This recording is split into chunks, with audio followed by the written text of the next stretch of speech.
Fiat et Best Western. Nous allons aujourd'hui à la rencontre de culture, de mode dans la région de Lille et Roubaix. On y va.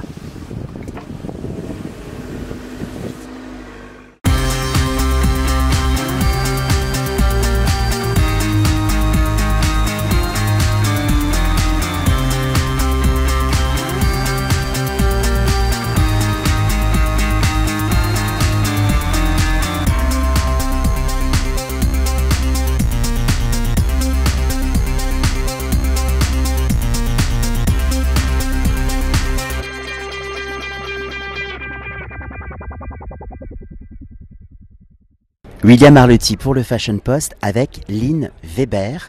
Lynn, vous êtes directrice du Y Hôtel Best Western à Lille. Ma première question va commencer par un pourquoi et j'ai envie de vous demander pourquoi l'hôtel s'appelle Y. Et vous avez raison. Bonjour William. Merci beaucoup pour le temps accordé au Best Western premier Y Hotel, effectivement, qui a une véritable signification. Alors ça me dérange un petit peu de répondre à cette question en premier. C'est vrai. Oui, parce que ça vient, le nom prend son sens à la fin en fait de toute l'explication de l'ensemble du bâtiment, de la décoration et de la thématique donnée à cet établissement. Eh bien, nous garderons l'introduction en conclusion. On va s'adapter. Surtout que nous sommes devant cette façade que je trouve assez pop, avec ses yeux de bœuf, ces hublots qui nous téléportent dans une autre dimension. C'est vrai que Lille est connue pour ses briques rouges et là on est dans un bâtiment un peu pop, un peu 70s qui twiste la différence. Et la différence, c'est une des signatures de Best Western. Vous allez m'en dire un peu plus sur cette façade et cet immeuble. Oui, parfaitement.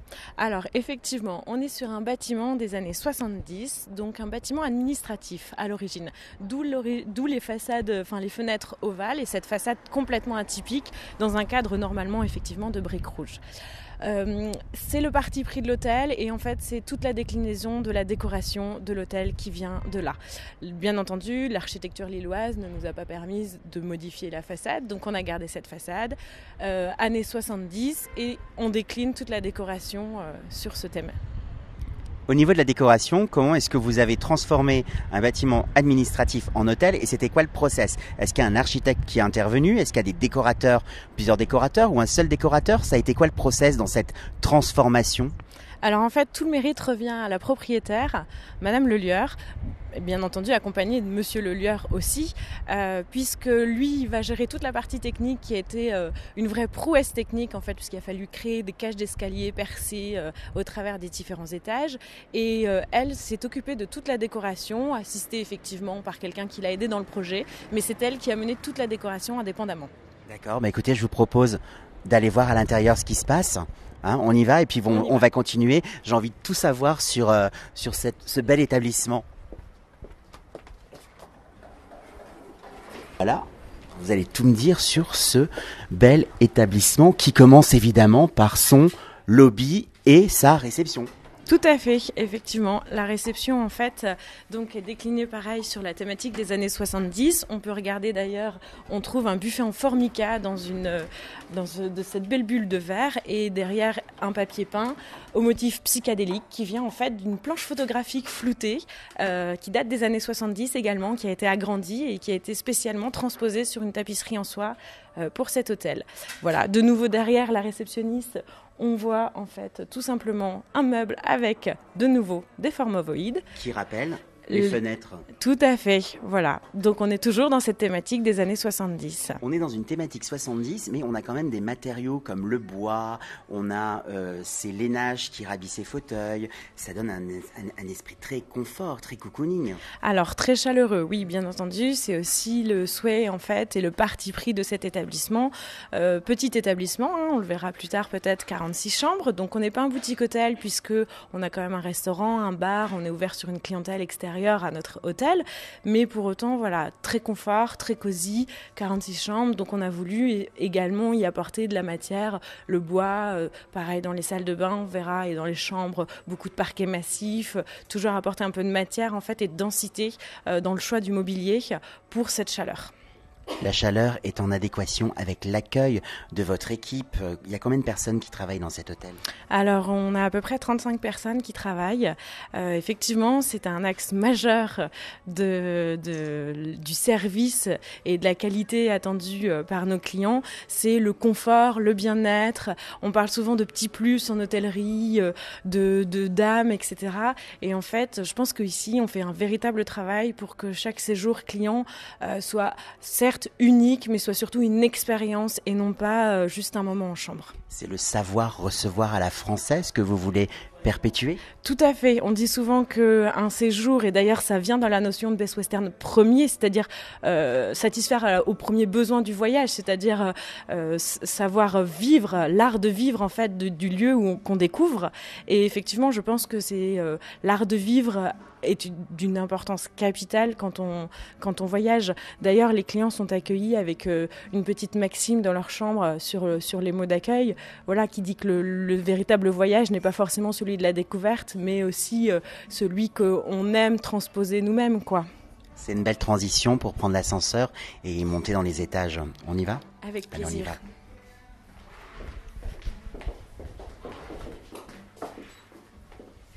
Donc là, nous sommes dans un ascenseur. On a combien d'étages dans cet hôtel?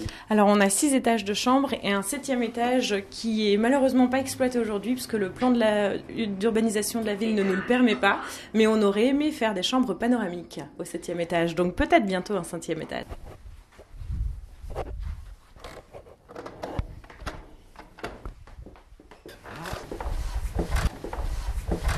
Bienvenue dans les chambres de l'hôtel Wai.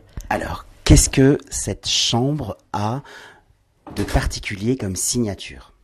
Alors, on a souhaité donc de nouveau le confort, la chaleur humaine, donc toute la partie parquet. Enfin, toute la partie sol en parquet, voilà. Du confort aussi dans les aménagements, donc des très grands lits, une station iPod. Et je vois derrière nous... oui, des petites patères. Il n'y en a jamais dans les hôtels. Qui rappelle un peu la forme ovoïde des fenêtres. Donc on est vraiment, tout à fait. On est vraiment dans un lien. On continue? Dans les années 70, toujours. Toujours nos fenêtres qui font le lien. Alors, l'esprit de cette chambre, il est très 70s. On va pas faire le remake du clip de Madonna, In Bed with Madonna, mais c'est vrai que moi, ça me rappelle un peu les clips de Lenny Kravitz avec la fourrure synthétique, avec ce lit qui est délicieux. On fait très très beaux rêves quand on dort dans la literie. Le choix de la literie, c'est super important dans un hôtel. Alors c'est capital, bien entendu. Le but premier quand même dans un hôtel, c'est que le client y dorme. Après, on a tout ce qu'on a dit ensuite, c'est-à-dire l'expérience, le confort, se sentir chez soi. Mais effectivement, la literie, c'est capital. Donc de nouveau, on a voulu quelque chose de très cosy, très chaleureux, de la fourrure, voilà. Après, toujours, on retrouve cette ambiance 70s. Là, vous avez en fait, toutes les chambres sont décorées différemment. Voilà, on n'a pas une tapisserie qui est identique dans tout l'hôtel. Et donc là, de nouveau, vous avez par exemple ce ruban, ce côté flouté, très aérien en fait. On a également les luminaires qui ont été faits spécifiquement pour l'hôtel, avec ce côté flouté également sur les Et puis le ruban, cette dimension textile, c'est aussi un écho avec le passé textile de la ville de Lille, de la ville de Roubaix. Oui, tout à fait. Donc, on a une région qui est riche et effectivement, toute la partie textile, alors qui de nouveau fait écho aux années 70, on se répète, mais c'est vrai que c'est exactement la même période également. Et on a beaucoup de choses à découvrir et à voir sur cette partie-là qui a été laissée, je pense, un petit peu de côté ces dernières années et qui revient au goût du jour aujourd'hui, notamment avec la filature de Roubaix, qui a toujours de très beaux créateurs à mettre en valeur au quotidien. Toutes les chambres sont différentes, mais une particularité des hôtels Best Western, c'est que aucun Best Western ne se ressemble. Ils sont tous uniques. Oui, alors effectivement, donc Best Western, c'est une marque qui regroupe des hôteliers indépendants. Donc chaque hôtelier est libre en fait de mener son hôtel comme il le souhaite, que ce soit en décoration, en aménagement, etc. Maintenant, la force en fait, c'est de se regrouper tous ensemble et effectivement de pouvoir bénéficier d'une force de groupe, comme dès qu'on se regroupe, voilà, et donc de travailler sur l'unicité tout en apportant un service identique en qualité à nos clients. Très belle philosophie. On va faire un tour dans la salle de bain ? Avec plaisir. On y va. Allez, je vous suis. Il y a une fonctionnalité en fait qui est très pratique au départ, c'est tout simplement d'apporter de la lumière dans la salle de bain. Et bien entendu, je pense qu'il faut laisser place à la rêverie, à l'imagination et à la subtilité et se dire que cette petite paroi peut aussi être très douce et très coquine. Il y a un plus dans cette chambre ? Oui, on est dans une chambre qui peut accueillir des personnes à mobilité réduite. C'est un point, effectivement, c'est une législation en France, bien entendu, mais c'est un point important, surtout dans un hôtel de ville, plein centre-ville comme ça, de se dire que c'est un hôtel qui est ouvert à tous. Voilà, donc ici, on est effectivement dans une chambre qui dispose d'une salle de bain et d'une douche, vous le voyez, immense, puisque effectivement, il n'y a aucune marche, aucune difficulté. On peut accéder à la douche, même en fauteuil. C'est super sexy. Ça sera la transition vers le bar. On se dirige vers le bar. Eh bien, on y va. Allez, je vous suis. Alors là, Lynn, une ambiance très bleue. Il y a souvent ce proverbe qui dit, en termes de tendance, le bleu je veux. Et puis je vois une rampe de lumière qui me rappelle justement les rampes des studios des photographes. On est un peu dans un lieu hybride qui s'adapte au moment de la journée. Ah, c'est tout à fait ça. Alors, j'aurais pas fait la transition avec les photographes, mais pourquoi pas également. Alors, c'est une salle qui sert au départ de petit déjeuner, effectivement, pour le matin. De nouveau, la décoration a été travaillée, en fait, pour pouvoir faire les transitions. Ensuite, au fil de la journée, on la transforme en restaurant. Et puis, comme vous pouvez le constater derrière nous, en fin de journée, ça se finit par notre barman qui utilise cette salle donc, pour tous nos clients et proposer des jolis cocktails. Voilà. Mais avant ça, bien entendu, le restaurant. Alors, le restaurant qui travaille dans, on va pas parler de backstage ni de coulisses, mais qui officie dans les cuisines. Tout à fait. Donc on a un jeune chef qui alors n'est pas forcément connu, qui n'est pas forcément reconnu aujourd'hui, mais qui a une cuisine, je trouve qu'il faut le souligner, pleine d'audace en fait, qui aime faire un mélange de quelque chose de très traditionnel, très régional, tout en revisitant toujours ses plats avec sa touche à lui. Donc beaucoup d'herbes, beaucoup de créativité, de mélange subtil entre du fruit, du salé, du sucré, voilà. Et puis aussi donc cette régionalité toujours revisitée à sa touche. Notamment cet hiver, il nous avait fait un petit Welsh et au lieu de le faire classique, donc le Welsh, le plat de la région, tranche de pain, jambon, cheddar fondu avec bien entendu un petit peu de bière dans le mélange du cheddar. Cet hiver, il nous l'avait revisité, voilà, avec un petit filet mignon de porc. Donc toujours une touche d'originalité. On rappelle son nom et son prénom ? Jean-François Blanchet. Alors Jean-François Blanchet, pour avoir dégusté sa cuisine hier, vous avez tout à fait raison. Il m'a fait penser, vous savez, à ces stylistes qui puisent dans une région ou dans le passé et qui arrivent à twister les saveurs avec audace, avec des épices, avec des herbes. Et c'est vrai que ça ramène le petit twist qui fait la différence. On va passer maintenant à la partie un peu plus design. Je vois qu'il y a des disques sur les tables. Est-ce qu'il y a un lien avec la musique ? Alors, pas forcément avec la musique, même si bien entendu le lieu, on le veut lounge et que tous les jeudis soirs, on accueille un DJ pour une soirée Morito. Mais c'est surtout de nouveau un écho à la déco des années 70, les fameux vinyles 35 et 45 tours. Et puis moi, ça me rappelle, vous savez, les Scopitone, parce que je sais, mes petites oreilles m'ont dit que vous organisez des soirées tango qui ramènent des danseurs et des danseuses, des gens qui ont justement envie de se rencontrer, de danser ensemble. Alors, ces soirées tango, elles sont venues comment en termes de concept, en termes d'idées ? Alors en fait, c'est une association de gens qui dansent du tango et qui cherchent des lieux tout simplement pour danser et avec qui on a fait un partenariat. Alors pour l'hiver, entre guillemets, puisque l'été, ils dansent dans un très très beau lieu de Lille qui est à voir aussi, qui s'appelle la Vieille Bourse, en plein centre de Lille. Et donc c'est très joli, mais en attendant, voilà, ils sont chez nous tout l'hiver, donc tous les vendredis soirs, soirée tango. Ils pourront peut-être aller sur la terrasse cet été, ça pourrait être une belle idée, une petite air d'accordéon sensuelle et charnelle. On va passer côté déco et on va parler maintenant mobilier. On y va ? On y va. Alors là, Lynn, on est vraiment dans l'idée de la conversation et c'est un peu comme si ces fauteuils dissociés créaient en fin de compte un énorme living room en cercle pour faciliter la communication. Vous pouvez m'en dire un peu plus sur le designer, sur les couleurs, sur ces lustres qui me semblent être des lustres vintage, ainsi que ces jolies tables datées 60. Oui, tout à fait. Alors en fait, effectivement, donc on est là dans le lobby de l'hôtel avec ce salon qui est propice à l'échange, à la conversation. On a de nombreux hommes d'affaires qui s'y installent la semaine pour faire des entretiens, tout simplement. Alors on est sur un salon qui est de la marque Votre Maison, marque phare des années 50, 60 d'après-guerre en fait, également déclinée légèrement vers les années 70, qui était installée juste à côté de l'hôtel, donc rue Nationale.